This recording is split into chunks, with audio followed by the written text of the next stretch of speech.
नेवासा तालुक्यातील जुने भालगावला पुराचा विळखा, ग्रामस्थ सुरक्षित स्थळी स्थलांतरित। नेवासा तालुक्यातील जुने भालगाव या गावाला गोदावरी नदीच्या पुराच्या पाण्याचा विळखा बसला असून स्थानिक प्रशासन व ग्रामस्थांच्या तत्परतेने एकूण 59 नागरिकांना सुरक्षित बाहेर काढण्यात आले आहे। या सर्वांची जिल्हा परिषद शाळेत सोय करण्यात आली आहे, तसेच गावातील जनावरांनाही सुरक्षित स्थळी स्थलांतरित करण्यात आले आहे। या दरम्यान भालगावातील बाणगंगा ओढ्याला आलेल्या पुरामुळे सुमारे 60 ते 70 लोकसंख्येच्या वस्त्यांचा बाहेरील संपर्क तुटला आहे। पुराचे पाणी नदीपात्रापासून तब्बल 1.5 किलोमीटरपर्यंत पसरले असून परिसरातील अनेक घरांमध्ये पाणी शिरले आहे।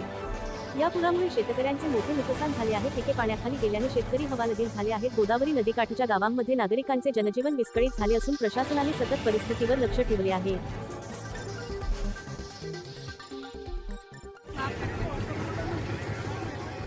आज एक पूर परिस्थिती भालगाव येथे निर्माण झाल्यामुळे जुने भालगाव येथे काही कुटुंब स्थलांतरित करण्यात आलेले आहे।